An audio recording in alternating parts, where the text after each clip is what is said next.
গর্ভাবস্থায় ঘন ঘন প্রস্রাব এই সমস্যায় কখন ডাক্তারের কাছে যাওয়া উচিত?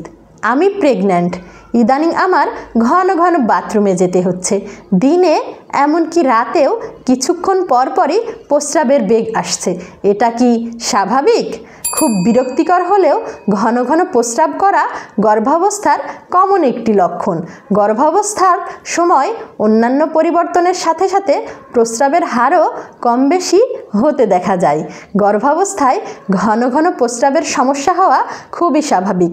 কিছু সহজ নিয়মকানুন মেনে চললে আপনি এই সমস্যা নিয়ন্ত্রণে রাখতে পারবেন। আসসালামু আলাইকুম, সবাইকে আন্তরিক শুভেচ্ছা ও অভিনন্দন জানাচ্ছি সুপার মম মোনালিসায়। আমি মোনালিসা, আশা করছি আপনারা সবাই ভালো আছেন, আমিও ভালো আছি। দর্শক, সুপার মম মোনালিসার আজকের ভিডিও গর্ভকালীন ঘন ঘন প্রস্রাব এবং গর্ভকালীন সময়ে ঘন ঘন প্রস্রাব হওয়া কখন থেকে শুরু হয়। গর্ভাবস্থায় কখন থেকে ঘন ঘন প্রস্রাব হওয়া শুরু হয়? গর্ভাবস্থার শুরু থেকেই আপনার ঘন ঘন প্রস্রাবের সমস্যা শুরু হতে পারে। পরবর্তীতে গর্ভাবস্থার মাঝের 3 মাসে প্রস্রাব হওয়ার মাত্রা অন্যান্য মাসের তুলনায় কিছুটা কমেও যেতে পারে। তবে গর্ভাবস্থার শেষ 3 মাসের দিকে আবারও ঘন ঘন প্রস্রাব হওয়ার হার আগের থেকে প্রায় অনেকটাই বেড়ে যেতে পারে। মাঝে মধ্যে প্রস্রাবের পরিমাণ অনেক কম হলেও বারবার বেগ আসার কারণে বাথরুমে যাওয়া লাগে। কখনো কখনো হাঁচি কাশি দিলে অথবা জোরে হাসলে প্রস্রাবের রাস্তা দিয়ে সামান্য প্রস্রাব বেরিয়ে আসতে পারে। আবার ব্যায়াম কিংবা ভারী কিছু তোলার সময়ও এমন হতে পারে।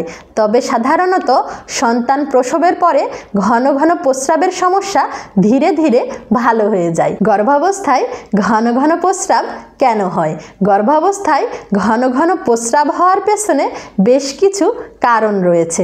গর্ভাবস্থার প্রথম কিছু সপ্তাহে শরীরে বিভিন্ন ধরনের হরমোনের মাত্রার পরিবর্তনের কারণে কিডনির প্রস্রাব তৈরি করার ক্ষমতা অনেকখানি বেড়ে যায়। ফলে কিডনি আরও বেশি করে প্রস্রাব তৈরির কাজ করে। গর্ভে শিশুর অবস্থানের কারণেও প্রস্রাবের বেগ আগের থেকে বেড়ে যেতে পারে। সাধারণত গর্ভাবস্থার শেষের দিকে শিশু আগের চেয়ে অনেকটা বড় হয়ে যায়। সে সময়ে তার মাথা মূত্রথলিতে চাপ দেওয়া শুরু করে। ফলে গর্ভধারণের শেষ 3 মাসেও ঘন ঘন প্রস্রাবের সমস্যা থাকতে পারে। এছাড়াও গর্ভাবস্থার প্রথম কিছু সপ্তাহে শিশু তলপেটের নিচের দিকে মূত্রথলির পেছনে থাকে। এ কারণে মূত্রথলিতে চাপ লেগে প্রস্রাবের বেগ বেড়ে যেতে পারে বলে ধারণা করা হয়। আবার গর্ভাবস্থার মাঝের 3 মাসে শিশু তলপেটের ওপরের দিকে চলে আসে। এজন্য তখন প্রস্রাবের বেগ কিছুটা কমে যেতে পারে বলে মনে করা হয়। তবে এসবের পক্ষে এখনও তেমন কোনো প্রমাণ পাওয়া যায়নি। এছাড়াও এ সময়ে গর্ভবতী নারীদের পা ও গোড়ালিতে পানি জমে যায়। রাতের বেলা কাত হয়ে শুলে শরীর সেখান থেকে পানি চুষে নিতে থাকে। এটি রাতে বারবার প্রস্রাব হওয়ার একটি কারণ হতে পারে। ঘন ঘন প্রস্রাবের সমস্যায় ঘরোয়া সমাধান। গর্ভাবস্থায় ঘন ঘন প্রস্রাবের সমস্যা হওয়া স্বাভাবিক। গর্ভকালীন সময়ে এই সমস্যা সম্পূর্ণভাবে দূর করা সম্ভব নাই হতে পারে। তবে সন্তান জন্মের পরে ধীরে ধীরে এই সমস্যা আপনা আপনি ভালো হয়ে যায়।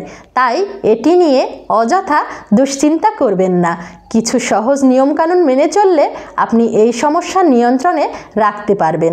যেমন প্রস্রাবের সময়ে দেহভঙ্গি। প্রস্রাব করার সময়ে কোমর একটু পেছনের দিকে বাঁকিয়ে সামনের দিকে ঝুঁকে বসুন। এভাবে ঝুঁকে বসে থাকা অবস্থাতেই সামনে পেছনে দুলুনির মতো করে নাড়াচাড়ার চেষ্টা করুন। তারপর প্রস্রাব করুন। গর্ভাবস্থার শেষের দিকের সময়টায় এই পদ্ধতি মূত্রথলি ভালোভাবে খালি হতে সাহায্য করে। এতে একবার প্রস্রাব করার কিছুক্ষণ পরেই আবার প্রস্রাবের বেগ আসে না। পর্যাপ্ত পানি পান করা। রাতে বারবার প্রস্রাব করার জন্য বাথরুমে যাওয়া বিরক্তিকর হতে পারে। তবে এজন্য দৈনিক পানি পান করার পরিমাণ কমিয়ে দেওয়া যাবে না। সমাধান হিসেবে রাতে ঘুমানোর কয়েক ঘন্টা আগে পানি পান করা থেকে বিরত থাকতে পারেন। সেই সাথে সারাদিন নিয়মিত বিরতিতে পর্যাপ্ত পানি পান করার বিষয়টি নিশ্চিত করতে হবে। তাহলে হয়তো ঘুমাতে যাওয়ার ঠিক আগে পানি পান করার প্রয়োজন হবে না। উল্লেখ্য, প্রস্রাব করার জন্য রাতে বারবার বাথরুমে যেতে হলে ঘুমের ব্যাঘাত হতে পারে। সেখান থেকে ক্লান্ত লাগতে পারে, মন মেজাজের উপরেও প্রভাব পড়তে পারে। এজন্য পর্যাপ্ত বিশ্রাম নিশ্চিত করার চেষ্টা করুন। ক্যাফেইনযুক্ত পানীয় এড়িয়ে চলা। ক্যাফেইনযুক্ত পানীয় প্রস্রাবের হার বাড়াতে পারে। এজন্য কফি, চা ও কোমল পানীয়ের মধ্যে যেমন কেক, ফান্টা, 7 আপ ও পেপসির মতো ক্যাফেইনযুক্ত পানীয় এড়িয়ে চলুন। ওজন নিয়ন্ত্রণে রাখা। গর্ভাবস্থায় একটি নির্দিষ্ট সীমা পর্যন্ত ওজন বাড়া স্বাভাবিক। এই বাড়তি ওজন শিশুর সুস্বাস্থ্যের জন্য গুরুত্বপূর্ণ। তবে বাড়তি ওজন স্বাভাবিক সীমা ছাড়িয়ে গেলে সেটি মা ও গর্ভের শিশুর স্বাস্থ্য ঝুঁকি বাড়ানোর পাশাপাশি প্রস্রাবের বেগ বাড়িয়ে দিতে পারে। তাই গর্ভাবস্থায় যেন আপনার ওজন স্বাভাবিকের অতিরিক্ত বেড়ে না যায়, সেদিকে লক্ষ্য রাখুন। আপনার জন্য যতটুকু ওজন বাড়া স্বাভাবিক সেটা গর্ভকালীন চেকআপের সময় জিজ্ঞেস করে নিন। সেই অনুযায়ী সুষম ও পুষ্টিকর খাবার খান এবং নিয়মিত ব্যায়াম করুন। কোষ্ঠকাঠিন্য নিয়ন্ত্রণ করা। কোষ্ঠকাঠিন্যের কারণে ঘন ঘন প্রস্রাব ও মূত্রনালীর ইনফেকশন সহ বিভিন্ন রোগ সৃষ্টি হতে পারে। এজন্য সুস্থ জীবনধারণের মাধ্যমে কোষ্ঠকাঠিন্য নিয়ন্ত্রণে রাখার চেষ্টা করুন। যেমন পর্যাপ্ত পানি পান করা, আঁশযুক্ত খাবার খাওয়া এবং ব্যায়াম করার মাধ্যমে কোষ্ঠকাঠিন্য নিয়ন্ত্রণে রাখা যায়। যখন ডাক্তারের পরামর্শ নেওয়া উচিত। মাঝে মধ্যে ইউরিন ইনফেকশন বা ইউটিআই এর কারণেও ঘন ঘন প্রস্রাব হতে পারে। গর্ভাবস্থায় নারীদের প্রস্রাবের ইনফেকশন হওয়ার সম্ভাবনা বেড়ে যায়।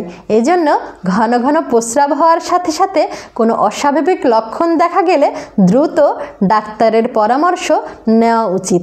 লক্ষণগুলো হচ্ছে প্রস্রাবের সময়ে ব্যথা অথবা জ্বালাপোড়া হওয়া, স্বাভাবিকের চেয়ে ঘন ঘন প্রস্রাব হওয়া, রাতে বারবার প্রস্রাবের বেগ আসা, অস্বাভাবিক গন্ধযুক্ত অথবা ঘোলাটে প্রস্রাব হওয়া, হঠাৎ প্রস্রাবের বেগ আসা অথবা বেগ ধরে রাখতে সমস্যা হওয়া, তলপেটে ব্যথা হওয়া, প্রস্রাবের সাথে রক্ত যাওয়া, কোমরের পেছনে পাঁজরের ঠিক নিচের অংশে ব্যথা হওয়া, জ্বর আসা কিংবা গা গরম লাগা এবং শরীরে কাঁপুনি হওয়া, শরীরের তাপমাত্রা 36 ডিগ্রি সেলসিয়াস বা 96.8 ডিগ্রি ফারেনহাইটের চেয়ে কমে যাওয়া, ক্লান্তি ও বমি বমি লাগা। এসব লক্ষণ প্রস্রাবের ইনফেকশন থেকে শুরু করে কিডনির ইনফেকশন সহ বিভিন্ন গুরুতর স্বাস্থ্য জটিলতার কারণ হতে পারে। এগুলো দেখা দিলে প্রচুর পরিমাণে পানি পান করুন এবং দেরি না করে ডাক্তারের পরামর্শ নিন। ইনফেকশন নিশ্চিত হলে ডাক্তার প্রয়োজনীয় অ্যান্টিবায়োটিক সেবনের পরামর্শ দিতে পারেন। সবাই ভালো থাকবেন, সুস্থ থাকবেন, নিরাপদে থাকবেন। কথা হবে সামনের ভিডিওতে নতুন কোনো বিষয় নিয়ে। আল্লাহ হাফেজ।